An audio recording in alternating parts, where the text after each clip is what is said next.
What if I told you that the richest man in history didn't invent anything revolutionary? He didn't discover oil, and he wasn't born into wealth. Yet somehow, he built a fortune so vast that, by many estimates, he remains the wealthiest individual in modern history when adjusted for inflation. Not Elon Musk, not Jeff Bezos, not Bill Gates, not Warren Buffett. His name was John D. Rockefeller. And at one point, the company he built controlled nearly 90% of America's oil refining industry. Think about that for a second. Imagine one company influencing almost everything that powered a nation. Today, it would be nearly impossible. Some people saw Rockefeller as a visionary. Others saw him as ruthless. To his supporters, he represented discipline, efficiency, and progress. To his critics, he symbolized unchecked corporate power. But here's the fascinating part. Most people think Rockefeller became rich because he found himself in the right industry at the right time. History suggests something very different. Thousands of people entered the oil business. Thousands saw the same opportunity. Yet only one became Rockefeller. Why? What did he see that everyone else missed? What decision transformed a cautious young bookkeeper into the most powerful businessman of his era? And why does that lesson still matter today? The answer wasn't hidden in an oil field. It wasn't hidden in a boardroom. And it wasn't hidden in money. It was hidden in a way of thinking. A principle so powerful that it transformed an uncertain childhood into one of the greatest fortunes ever created. And to understand that principle, we have to start long before Standard Oil existed. Long before the billions. Long before the empire. We have to start with a boy growing up in chaos. Chapter 1. Chaos at Home. The boy who learned control. Long before Rockefeller became one of the wealthiest men the world had ever seen. He was a boy searching for stability. John Davison Rockefeller was born in 1839 in New York. At first glance, his family appeared ordinary, but beneath the surface, life was anything but predictable. His father, William Rockefeller, was a traveling salesman. At least that was the image he presented. Historical records paint a more complicated picture. William was known for selling questionable remedies, using different identities, and spending long periods away from home. Over time, he earned a nickname that followed him for years: Devil Bill. It's the kind of nickname that tells a story all by itself. Meanwhile, John's mother, Eliza, represented the exact opposite. She was disciplined, deeply religious, careful with money, and determined to keep the family together despite constant uncertainty. Imagine growing up between those two worlds, one parent teaching discipline, the other embodying unpredictability, one creating structure, the other creating chaos. Most children absorb lessons from both, and young John was no exception. But here's where the story becomes interesting. Many people who grow up surrounded by instability become reckless. They learn to live one day at a time. They stop believing they can control the future. Rockefeller reacted differently.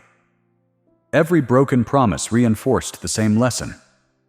Every disappearance taught him the same truth.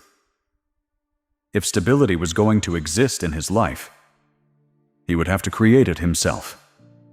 Without realizing it, he was developing the mindset that would define his future: a need for order, a need for certainty, a need for control.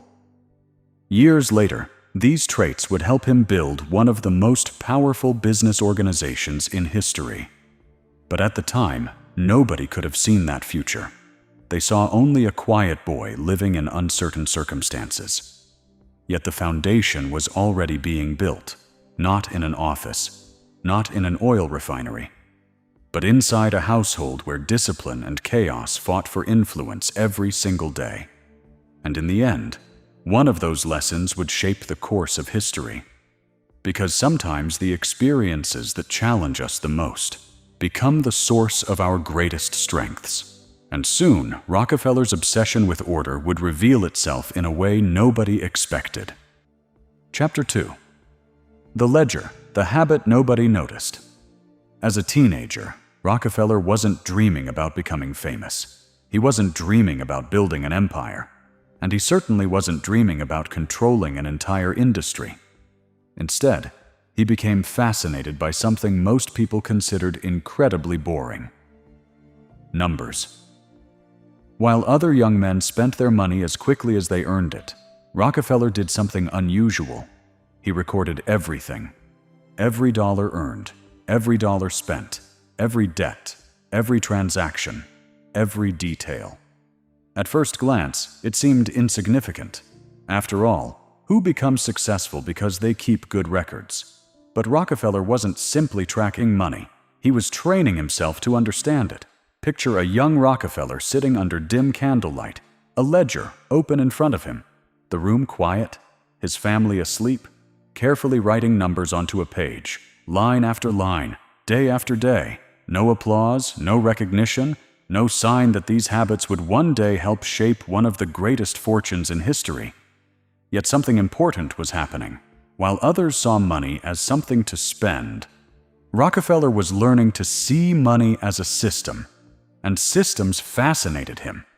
When he eventually found work as a bookkeeper, those habits immediately stood out. Employers trusted him. Colleagues respected him. Not because he was charismatic, not because he was connected, but because he was reliable. Every number mattered. Every record mattered. Every decision mattered. Years later, people would search for the secret behind Rockefeller's success. Some would point to oil. Others would point to timing. But the truth may have started here, with a young man learning to pay attention when everyone else was distracted. Because history often hides its biggest opportunities inside ordinary habits. And the habit that would eventually make Rockefeller rich had nothing to do with oil. In fact, the most important business decision of his life hadn't happened yet. And when it finally arrived, almost nobody recognized its significance. Chapter 3. The Oil Boom, Seeing What Everyone Else Missed. In 1859, America discovered what looked like unlimited opportunity. Oil. The discovery triggered a frenzy unlike anything the country had seen before. Across Pennsylvania, oil derricks began rising from the ground. Train stations filled with investors.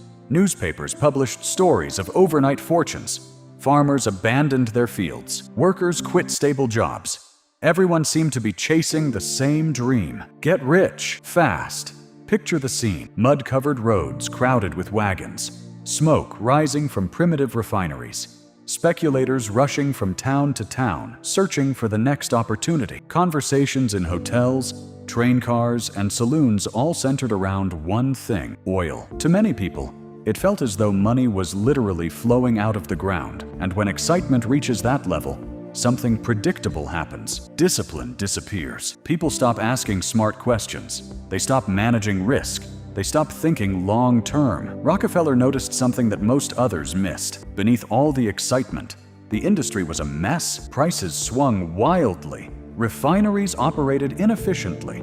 Businesses appeared overnight and disappeared just as quickly. Waste was everywhere. Chaos was everywhere. Most entrepreneurs looked at the oil boom and saw easy money. Rockefeller saw a broken system. That difference would change everything. Think about that for a second. Thousands of people were staring at the same opportunity, yet almost all of them focused on the reward. Rockefeller became obsessed with the problems. Why were transportation costs so high?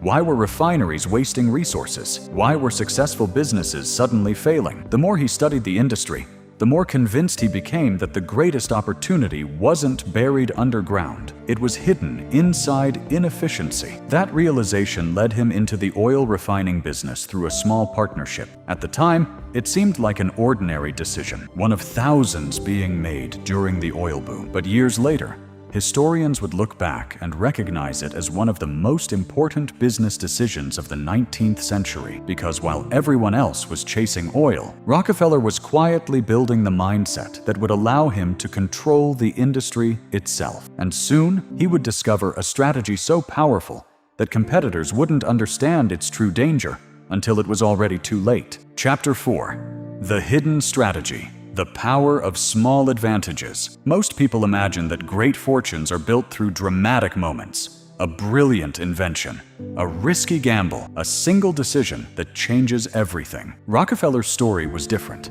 His greatest weapon wasn't dramatic at all. In fact, most people never noticed it. While competitors celebrated profitable months and rushed to expand, Rockefeller spent his time studying details others ignored. Late at night, surrounded by ledgers and reports, he searched for something very specific: waste, a transportation cost that could be reduced, a refining process that could be improved, a resource that competitors were throwing away. A few cents saved here, a few cents saved there. Individually, these improvements seemed insignificant, but Rockefeller understood something many people never learn. Small advantages compound. Just as money grows through compound interest, improvements grow through repetition. A 1% improvement doesn't seem important today, but repeated thousands of times, it can transform an entire business. And Rockefeller repeated this process relentlessly. Nothing escaped his attention. While some refiners discarded byproducts as useless waste, Rockefeller's operations found ways to turn them into revenue. While competitors focused on increasing production, Rockefeller focused on improving performance. The difference wasn't obvious at first. In fact, many competitors underestimated him. From the outside, his methods looked slow, methodical, even boring. But beneath the surface, something powerful was happening. Every small improvement strengthened the system. Every improvement lowered costs. Every improvement widened the gap between Standard Oil and its competitors. Year after year, that gap continued to grow. And eventually, competitors began asking a dangerous question. How was Rockefeller consistently outperforming everyone else? The answer wasn't luck. The answer wasn't timing. The answer was a system that became stronger every single day. And soon, that system would begin swallowing entire companies. Chapter 5. Building Standard Oil. The machine takes over. In 1870, Rockefeller founded Standard Oil. At first, it looked like just another company entering a rapidly growing industry. Few people realized they were witnessing the beginning of something historic, because Standard Oil wasn't simply growing, it was evolving. Every year, the organization became more disciplined, more efficient, more coordinated, more powerful. Imagine being a refinery owner during this period. One year, business is strong, customers are buying, profits are healthy. Then suddenly, Standard Oil opens nearby. Their costs are lower, their operations run smoother, their prices become difficult to match. At first, many competitors believed they could adapt. Some fought back, others lowered prices. Some hoped the challenge would pass, but it didn't, because they weren't competing against a company. They were competing against a system designed to improve continuously, a system designed to eliminate inefficiency, a system designed to scale. Soon, refinery owners across the country faced difficult choices: join Standard Oil, sell to Standard Oil, or attempt to compete against it. Many chose to join, others sold, some resisted until the end. But year after year, Standard Oil continued expanding, refinery after refinery, partnership after partnership, acquisition after acquisition. And with every expansion, Rockefeller's influence grew. By the 1880s, Standard Oil controlled approximately 90% of America's oil refining capacity. 90%. The number was almost impossible to comprehend. Supporters pointed to lower costs, greater efficiency, and reliable products. Critics saw something very different. Too much power concentrated in too few hands, and the debate surrounding Rockefeller was growing louder. To some, he was the greatest businessman America had ever produced. To others, he represented a dangerous new kind of corporate power. The country was beginning to divide over the question: had Rockefeller built the ultimate business success story, or had Standard Oil become too powerful? That question would soon define the next chapter of his life, because the larger his empire became, the harder it became to stay out of the spotlight. Chapter 6. The Price of Winning. When success creates enemies. By the late 19th century, John D. Rockefeller had achieved something few people thought possible. Standard Oil wasn't just successful, it was dominant. Its influence stretched across the country. Its decisions affected competitors, investors, railroads, and entire communities. And with every year that passed, Rockefeller's wealth continued to grow. But power creates attention, and attention creates scrutiny. The qualities that supporters admired: discipline, efficiency, and relentless focus began to look very different from another perspective. To critics, Rockefeller wasn't simply building a better business, he was building too much power. Across America, small refinery owners shared similar stories. Businesses they had spent years building suddenly found themselves struggling to compete. Some sold their operations, others closed their doors.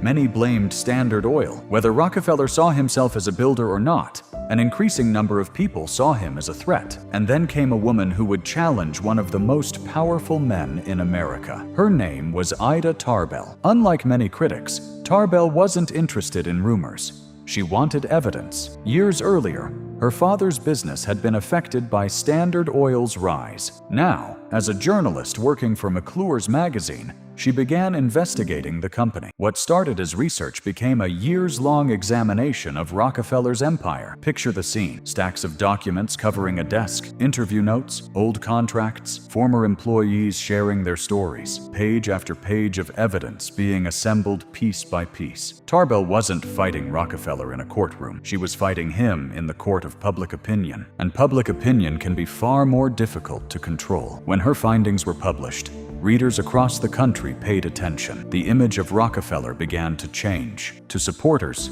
he remained a brilliant businessman. To critics, he became the face of corporate excess. The debate grew louder. Newspapers amplified it. Politicians joined it. And for the first time in decades, Rockefeller faced an opponent he couldn't simply out-organize. The tide of public sentiment was turning, and soon, an even greater challenge would emerge. Because now, the federal government was watching, and the question being asked was simple: had Standard Oil become too powerful? Chapter 7. The Empire Falls. The day Standard Oil was broken apart. As public pressure increased, government investigations followed. For years, critics argued that Standard Oil's dominance threatened competition itself. Now, those concerns were moving through the legal system. The battle would eventually reach the highest court in the nation, the United States Supreme Court. For Rockefeller and Standard Oil, the stakes could not have been higher. Decades of work, decades of growth, decades of expansion, all leading to a single decision. Then, in 1911, the ruling arrived. The Supreme Court ordered Standard Oil to be broken apart. The empire would be divided into multiple independent companies. For many Americans, it felt like the end of an era. Newspapers celebrated, critics claimed victory, competitors believed justice had finally arrived. The giant had fallen, or so it seemed, because what happened next shocked almost everyone. The individual companies created from Standard Oil didn't collapse. Many continued growing, many became enormously valuable, and Rockefeller still owned significant shares in them. As the value of those shares increased, so did his personal fortune. The very event that many believed would destroy his wealth ended up increasing it. Think about that for a moment. The structure was broken, but the value remained. Why? Because Rockefeller's greatest achievement was never a single company. It was the system behind it, the habits, the discipline, the processes, the way of thinking. Those things couldn't be broken apart by a court order. And perhaps that's the most important twist in this entire story. People believed they were fighting a company. What they were really confronting was a philosophy that had been quietly compounding for decades. And that philosophy would outlive Standard Oil itself. But the biggest lesson of Rockefeller's life wasn't about oil, or wealth, or business. It was about something much deeper. A lesson that remains just as relevant today as it was more than a century ago. Chapter 8. The Timeless Lesson. The Strategy hidden inside the fortune. When most people hear the name John D. Rockefeller, they think about money, the oil empire, the enormous fortune, the headlines, the controversy, the power. But if wealth is all we see, we miss the most important part of the story, because wealth was never the strategy. It was the outcome. The real strategy was hidden beneath the surface. Look closely at Rockefeller's life, and a pattern begins to emerge. As a child, he lived in uncertainty. He responded with discipline. As a young bookkeeper, he faced limitations. He responded with careful systems. During the oil boom, others chased opportunities. He focused on eliminating inefficiencies. When competitors reacted emotionally, he improved processes. When obstacles appeared, he searched for advantages hidden inside them. Again and again, the same pattern repeated itself. Not because Rockefeller was a genius, not because he could predict the future, but because he approached problems differently. Most people are taught to focus on results.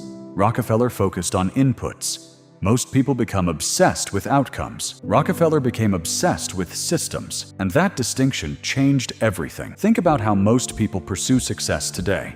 They chase motivation, they chase trends, they chase shortcuts, they chase the next breakthrough that promises to change their lives overnight. But history rarely works that way. The people who create extraordinary results are often doing something far less exciting. They're improving a skill, building a habit, refining a process, making small decisions that seem insignificant in the moment. The results don't appear immediately. Sometimes they don't appear for years, which is why most people quit. The early stages of success are often invisible. The discipline doesn't look impressive. The preparation doesn't look impressive. The consistency doesn't look impressive. Until one day, everyone notices the outcome and assumes it happened overnight, but it never did. Not for Rockefeller, not for history's greatest builders, and not for us. There's another lesson hidden inside Rockefeller's story, one that has nothing to do with business. As a boy, he grew up between two very different influences. His father, William Rockefeller, chased opportunity wherever he could find it, always moving, always searching, always looking for the next deal. His mother, Eliza, believed in something very different: discipline, patience, responsibility, stewardship. Two paths, two philosophies, two completely different ways of moving through life. Years later, when John Rockefeller built Standard Oil, he wasn't following the example of the man who chased every opportunity. He was following the example of the woman who taught him consistency. The world remembers Rockefeller's fortune, but perhaps his greatest achievement was something far less visible. He turned discipline into a competitive advantage. He transformed patience into power, and he proved that consistency, applied over decades, can achieve what bursts of effort never will. That's why his story still matters. Not because most of us want to build an oil empire, but because every one of us is building something: a career, a business, a family, a reputation, a life. And the same question that confronted Rockefeller still confronts us today. Will we spend our lives chasing opportunities, or will we build systems strong enough to create them? History remembers John D. Rockefeller as one of the richest men who ever lived, but wealth was only the visible result. The deeper legacy was the principle hidden beneath it. That extraordinary success is rarely created by extraordinary moments. More often, it is created by ordinary actions repeated with extraordinary consistency. Because history doesn't always reward the fastest, it doesn't always reward the boldest, and it certainly doesn't always reward the luckiest. Sometimes, history rewards the people who remain disciplined long after everyone else has become distracted.